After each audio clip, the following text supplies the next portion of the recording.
नमस्कार, खबर उत्तराखंड में आप सभी का स्वागत है। बाहू आपके साथ यशु शुक्ला। रुक करेंगे खबरों का, लेकिन उससे पहले एक नजर सुर्खियों पर। हरिद्वार कुंभ मेला की तैयारियों की समीक्षा के लिए धर्मनगरी पहुंचे सीएम धामी। 34 कार्यों का भी किया शिलान्यास। देहरादून में स्मार्ट सिटी पर कांग्रेस प्रदेश अध्यक्ष गणेश कोदियाल ने प्रोजेक्ट को बताया घोटाला। परियोजना की निष्पक्ष जांच की मांग की है। उत्तराखंड में बिजली बिल पर यूपीसीएल का पखवाड़ा अभियान। पहले बिल में जुड़ सकती है 2 माह की खपत। दर और माप प्रणाली में कोई बदलाव नहीं। हरक सिंह रावत के बयान पर भाजपा का पलटवार। विनोद चमोली ने 2027 में फिर भाजपा की जीत का किया दावा। देहरादून नगर निगम में नवनिर्वाचित पदाधिकारियों को महापौर सौरभ थपलियाल ने दिलाई शपथ। उत्तराखंड में आज और कल मौसम शुष्क रहने की संभावना। पर्वतीय क्षेत्रों में बारिश की संभावना। मौसम विभाग ने जताया अनुमान। आप देख रहे हैं के न्यूज, खबरों का सारथी। खबर हरिद्वार से, जहां पर पुष्कर सिंह धामी ने सीसीआर भवन में उच्च स्तरीय बैठक लेकर व्यवस्थाओं की समीक्षा की है। इस दौरान कुंभ के सफल, सुरक्षित और सुव्यवस्थित आयोजन के साथ शहर के दीर्घकालीन विकास पर विशेष फोकस किया गया। मुख्यमंत्री ने 234.55 करोड़ रुपए की लागत से 34 प्रमुख स्थायी कार्यों का शिलान्यास किया। घाट पर सिंचाई अवसंरचना के साथ कार्यों पर 70.54 करोड़ रुपए खर्च होंगे, जिससे गंगा तट पर श्रद्धालुओं की सुविधाएं मजबूत होंगी। सड़क व परिवहन से जुड़े 12 कार्यों के लिए 127.23 करोड़ रुपए स्वीकृत किए गए हैं, ताकि ट्रैफिक प्रबंधन और आवागमन सुगम हो सके। वहीं पेयजल, जल आपूर्ति और श्रद्धालु सुविधाओं में 15 कार्यों पर 36.78 करोड़ रुपए खर्च कर मूलभूत ढांचे को सुदृढ़ किया जाएगा।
खबर देहरादून से, जहां पर प्रदेश में आज से हाई स्कूल और इंटरमीडिएट की बोर्ड परीक्षाएं शुरू हो रही है। परीक्षा 21 फरवरी से प्रारंभ होकर 20 मार्च तक संचालित की जाएंगी। प्रदेश भर में बनाए गए 1261 परीक्षा केंद्रों पर करीब 2,15,252 परीक्षार्थी परीक्षा में शामिल होंगे। परीक्षा को शांतिपूर्ण और नकल मुक्त वातावरण में संपन्न कराने के लिए जिला प्रशासन ने व्यापक तैयारियां की हैं। जिलाधिकारी के निर्देशानुसार परीक्षा केंद्र परिसर में परीक्षार्थियों, शिक्षकों और कर्मचारियों द्वारा मोबाइल फोन का उपयोग पूर्णतः प्रतिबंधित रहेगा। इसके साथ ही परीक्षा केंद्रों के 100 गज की परिधि में धारा 144 लागू की गई है, ताकि किसी प्रकार की भीड़ या अव्यवस्था ना हो सके।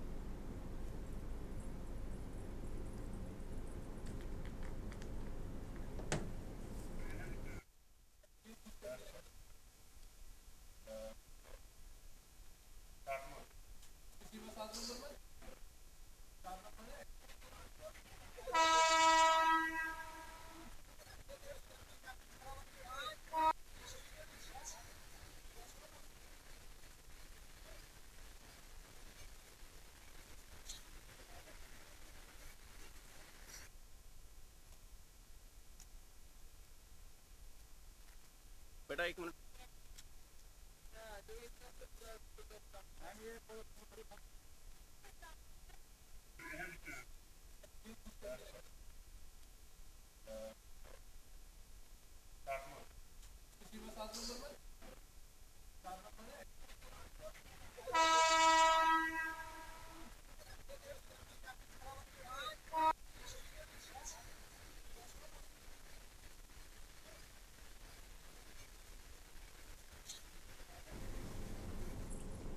खबर गदरपुर से, जहां पर अरविंद पांडे एक बार फिर अतिक्रमण के मुद्दे को लेकर चर्चा में आ गए हैं। जिला प्रशासन ने उनके आवास स्थित काम कार्यालय को अतिक्रमण की श्रेणी में बताते हुए नोटिस जारी किया है। इस पर पांडे ने उप जिलाधिकारी को ज्ञापन सौंपते हुए कहा कि यदि वो अतिक्रमणकारी हैं तो उनकी संपत्ति को तुरंत ध्वस्त किया जाए और कार्रवाई में देरी ना हो।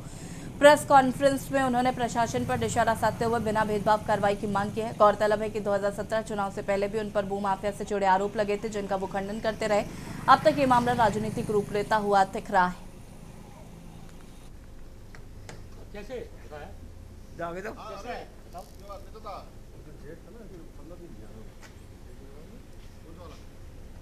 क्या फिर बढ़ जाएगा अपने आप। हाँ बढ़ जाएगा, बढ़ जाएगा, बता देना ना निश्चित रेट बढ़ जाएगा।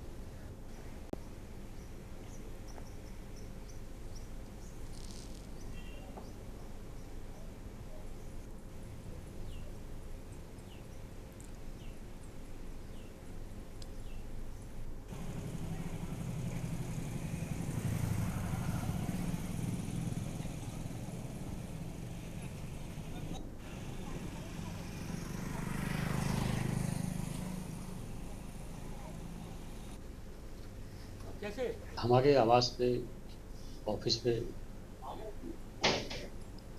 सरकार द्वारा नोटिस लगाया गया कि ये ज़मीन सरकारी है। हो सकता होगी और हो सकता है कि मेरी जानकारी में, या हो सकता है जानकारी में ना भी हो, लेकिन जिम्मेवारी मेरी बनती है। सरकारी आवास पे अगर जो कोई मान लो कि शेड बना होगा या मेरी बाउंड्री वाल बनी हो या मकान का भी कुछ हिस्सा आता होगा, तो इसको मैं स्वीकार करता हूँ।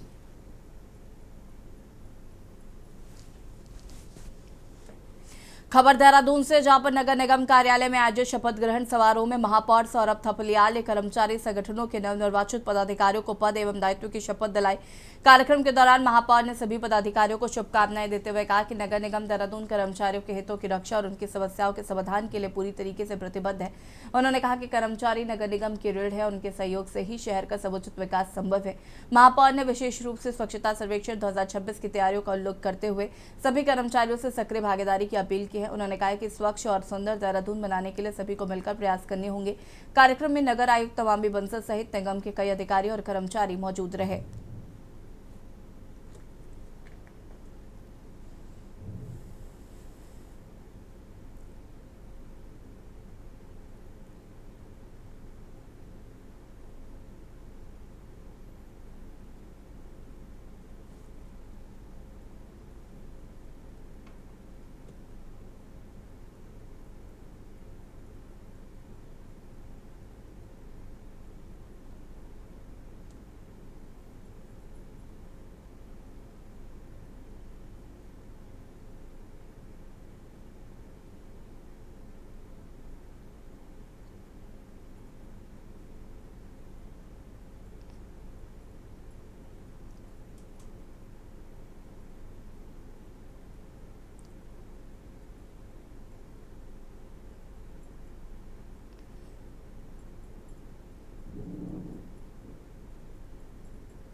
खबर देहरादून से, जहां पर स्मार्ट सिटी के रूप में विकसित करने की कवायद पिछले कई वर्षों से जारी है, लेकिन परियोजना के कार्यों में हो रही देरी और व्यवस्थित निर्माण के कारण आम जनता को भारी परेशानियों का सामना करना पड़ रहा है। जगह जगह खुदी सड़कें, बार बार होने वाले निर्माण कार्य और व्यवस्थित बिजली व पाइपलाइन व्यवस्था को लेकर सवाल उठने लगे हैं। हाल ही में सत्ता पक्ष के कुछ विधायकों ने भी स्मार्ट सिटी के कार्यों पर नाराजगी जताई थी, जिससे कि सरकार की कार्यप्रणाली पर चर्चा तेज हो गई। इसी बीच गणेश कोदियाल ने स्मार्ट सिटी परियोजना को लेकर सरकार पर तीखा हमला बोला है।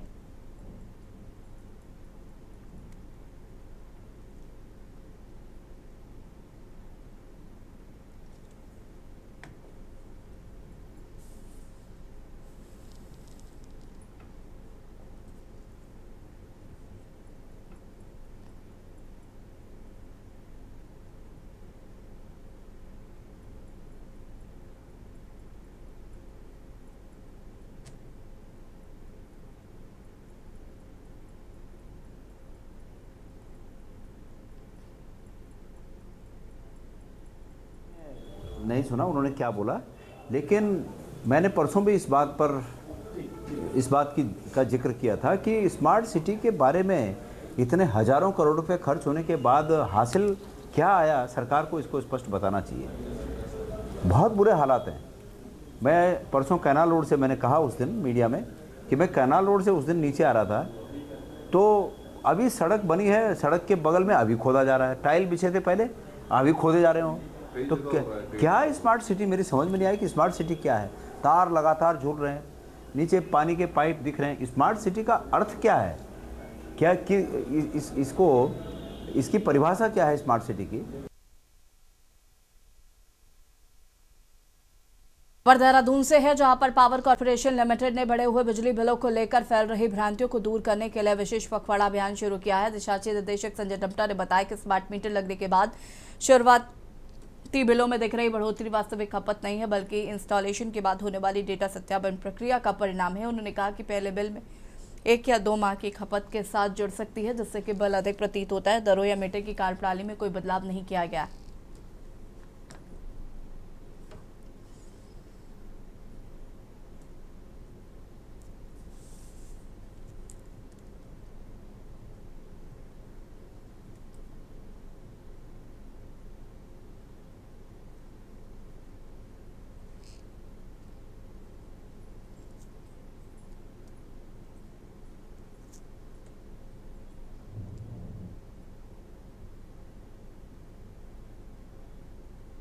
गलत भ्रांति है, इसी को दूर करने के लिए हम लोग ये पखवाड़ा चलाया जा रहा है पूरे प्रदेश में। इसमें हो क्या रहा है, जब मीटर इंस्टॉल किया जाता है तो शुरू में क्योंकि नए प्रोसेस है, उसमें दो तीन लेवल पर अप्रूवल होते हैं। एक MISP जो लगा रहा है वो उसको फीड करता है, उस डाटा को फिर हमारा UPCL वेरीफाई कराता है। उस प्रोसेस में थोड़ा टाइम लग जा रहा है, क्योंकि इसलिए थोड़ा सा बिल बनने में, जो पहला बिल बनता है उसमें डिले हो जाता है। और बिल 1-2 महीने का एक साथ आने से लोगों में भ्रांति आ रही है कि ये बिल ज़्यादा आ रहा है, जबकि ऐसा बिल्कुल कुछ नहीं है। मीटर सेम है, दोनों इलेक्ट्रॉनिक मीटर हैं। इसमें बस एक कम्युनिकेशन का मॉडल अलग जुड़ गया है, बस बाकी कुछ नहीं है इससे। पहले और अब के इस स्मार्ट मीटर में क्या फ़र्क है? हाँ, ये फ़ायदा इसमें बहुत है। इसमें जैसे उपभोक्ताओं को पूरा कंट्रोल अपने हाथ में रहेगा।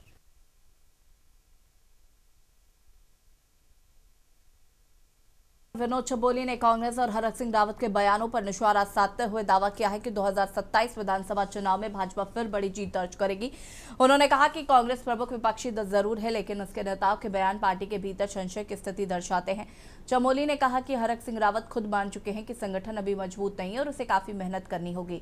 चमोली के अनुसार कांग्रेस ने पहले से ही हार के लिए स्पेस छोड़ रखा है। उन्होंने दावा किया कि देश भर में भाजपा के पक्ष में माहौल है और 2027 में भी पार्टी प्रचंड बहुमत से सरकार बनाएगी।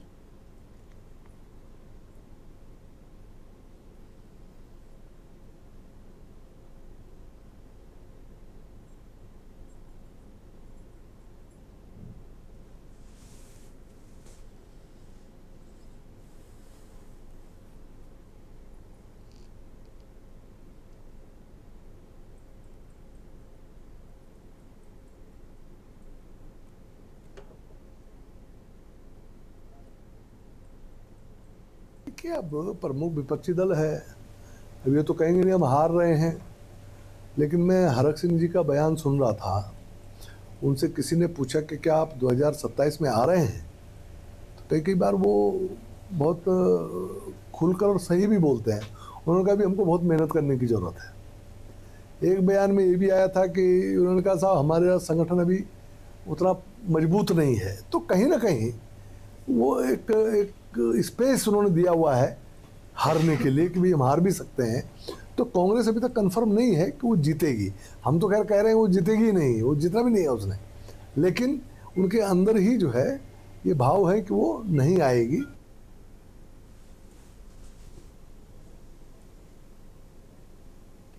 उत्तराखंड राज्य सरकार इन दिनों बहुउद्देशीय शिविरों के माध्यम से प्रदेश की जनता के बीच पहुंचकर उनकी समस्याओं व शिकायतों का समाधान कर रही है। राज्य सरकार द्वारा इस अभियान को जन जन की सरकार जन जन के द्वार नाम से पूरे प्रदेश में चलाया जा रहा है। जहां एक ओर सत्ता पक्ष मुख्यमंत्री धामी के निर्देश पर चल रहे हैं तो इस अभियान को सुशासन का मॉडल मान रहा है, तो दूसरी ओर विपक्ष इस अभियान को सरकार द्वारा जनता की आंखों में धूल झोंकना बता रही है। विपक्ष का मानना है कि सरकार प्रदेश की जनता को केवल अपनी योजनाओं को शिविरों के माध्यम से दर्शाने का काम कर रही है, लेकिन धरातल पर कोई ठोस कार्य नहीं किए जा रहे हैं, जिसके बाद राजनीतिक सरगर्मियां तेज होती नजर आ रही। देखिए रिपोर्ट।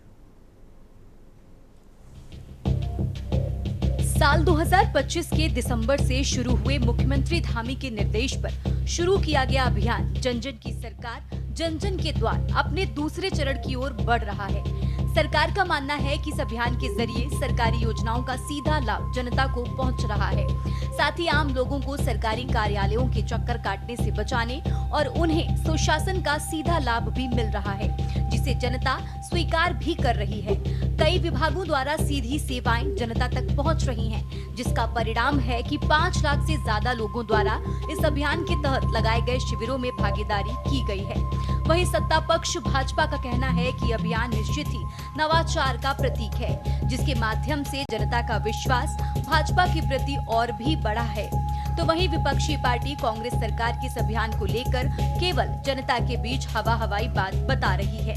कांग्रेस का कहना है कि सरकार जनता की आंखों में धूल झोंकने का काम कर रही है, जबकि जमीनी हकीकत कुछ और ही है। इस प्रकार के कार्यक्रम ये हमारी कार्य संस्कृति के प्रमुख हिस्से रहे हैं, हमारी संस्कृति के पार्ट रहे हैं कि लोगों के बीच में जाएं, उनकी समस्याओं को सुनें। और इसीलिए हमने जन जन की सरकार जन जन के द्वार ये कार्यक्रम चलाया और इस कार्यक्रम के माध्यम से अभी तक 5 लाख से ज्यादा लोग इन जन चौपालों में अपनी सहभागिता कर चुके हैं। महाराज जी, हमारे राज्य में ये अपने आप में राज्य स्थापना के बाद पहला ऐसा कार्यक्रम है जिसमें इतनी बड़ी संख्या में लोग आए हैं। आज मुझे यहाँ पे सरकार का जन जन की सरकार जन जन के द्वार प्रोग्राम में यहाँ पे आंगनबाड़ी कार्यकर्ता द्वारा बुलाया गया था महालक्ष्मी किट के लिए। तो मेरा बच्चा छोटा है, इसलिए मुझे महालक्ष्मी किट मिली। इसमें बहुत सी उपयोगी सामान मिलता है। इसके लिए मैं बाल विकास विभाग एवं मुख्यमंत्री जी का बहुत बहुत धन्यवाद करना चाहती हूँ। देखिए, सरकार जनता के द्वार जन जन की सरकार, ये अभियान इस समय अंतिम चरण में है और ग्रामीण क्षेत्रों में अभी तक जिला पंचायत स्तर पर ये चल रहा है और लगभग समाप्ति पर है। लेकिन जो मेरी जानकारी है, अभी इसकी अवधि बढ़ेगी, क्योंकि कुछ ऐसे डिस्ट्रिक्ट हमारे हैं जहां अभी तक ये जो हमने तय किया था जहां तक पहुंचना है, उस नीति पे काम कर रही है जो इनकी केंद्र की नीति है। झूठ बोलो, बार बार बोलो, एक झूठ को 1000 बार बोलो और लोगों को लगे कि यही सच है।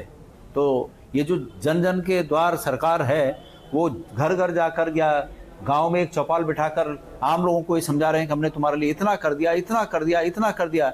इनको लगता है कि लोग भी ये समझ जाएं कि हाँ, हमारे लिए इतना कर दिया कि अब कुछ करने की जरूरत नहीं है। आम जनता को अपने किसी भी काम को करवाने के लिए सरकारी कार्यालयों के चक्कर ना काटने पड़े और जनता को उनकी समस्याओं का निदान उनकी ही जगह पर मिल सके, इसके लिए मुख्यमंत्री धामी के निर्देश पर चलाए जा रहे जन जन की सरकार अभियान को कार्य संस्कृति के प्रमुख हिस्से का रूप बताया जा रहा है। लेकिन विपक्ष लगातार सरकार पर हमलावर होता दिखाई पड़ रहा है। विपक्ष का मानना है कि योजनाओं को अभियान के जरिए नहीं बल्कि धरातल पर उतार कर काम करने की भी आवश्यकता है। जिस प्रकार वर्तमान सरकार के कार्यकाल में अब भी कुछ समय शेष बचा है, तो उसी बीच सरकार को वास्तविक रूप से काम करना चाहिए, वरना भविष्य में जब सरकार के लोग दोबारा जनता के बीच जाएंगे तो जनता सरकार को असलियत से रूबरू भी कराएगी। ये एक भयंकर जुमला हो सकता है। जिस दिन धामी के सरकार या धामी के नुमाइंदे घर घर सरकार के नारे लेकर जाएंगे, देखना कि किस प्रकार से उनका बहिष्कार होगा। लोग इन दोनों राष्ट्रीय दलों से तंग आ गए हैं और कहीं ऐसा ना हो कि हमने ये पहले भी कहा था, कहीं ऐसा ना हो कि उनको खरी खोटी सुनना पड़े या फिर वर्तमान में जनता का शिकार होना पड़े। इससे बढ़िया है कि वो प्रचार न करके अभी भी जो बचा समय है, इस समय में उत्तराखंड में उन विकास के कार्यों पर खर्च करें। 1 लाख से अधिक लोगों को इसका लाभ मिला है। अगर ये कह रहे हैं महेंद्र भट्ट जी, तो ये बता दें कि आप लोगों के द्वार तक तो पहुंच सकते हैं, प्रणाम करके आगे भी निकल सकते हैं, नेताओं का काम ही है, मगर कौन सी योजनाओं का लाभ उन घरों में पहुंचा है ये तो उन्होंने बताया नहीं। इसका मतलब है केवल 3 लाख कह देने से योजनाओं का जमीन पर क्या असर हुआ या किस तक ये योजना पहुंची। मुझे लगता है कि कांग्रेस के अध्यक्ष जी को जन जन की सरकार जो जन जन के द्वार काम कर रही है, उन कैंपों में जाना चाहिए और देखना चाहिए कि जनता के बीच में हमारे अधिकारी किस प्रकार से लोगों की समस्याओं का समाधान कर रहे हैं। आज जन जन की सरकार जन जन के द्वार 5.5 लाख से ऊपर 6 लाख से ऊपर लोगों के बीच में अपने कैंप लगा चुकी है और उनको कहीं ना कहीं जो उनकी समस्याएं थी या जो दफ्तरों में नहीं जा सकते थे, चाहे दिव्यांग हो, बुजुर्ग हो या कोई योजना उन तक अगर हमारी नहीं पहुंची थी, वहां तक उन योजनाओं को पहुंचाने का हमारे सभी अधिकारी और कर्मचारी काम कर रहे हैं। बहरहाल ये तो जनता ही जानती है कि सरकार के निर्देश पर चल रहे अभियान जन जन की सरकार जन जन के द्वार से अब तक कितना लाभ मिला है। लेकिन विपक्ष द्वारा उठाए जा रहे सवाल कहीं न कहीं प्रदेश की जनता को भी बहुत कुछ सोचने पर मजबूर कर रहे हैं। ऐसे में यदि वास्तव में कोई काम धरातल पर नहीं हुए तो सरकार को वो काम भी पूरे करने चाहिए, जो वास्तव में सरकार का फर्ज भी बनता है। Uttarakhand desk report. और खबर उत्तराखंड में फिलहाल इतना है। देखते रहिए न्यूज़ इंडिया। नमस्कार। आप देख रहे हैं के न्यूज़, खबरों का सार।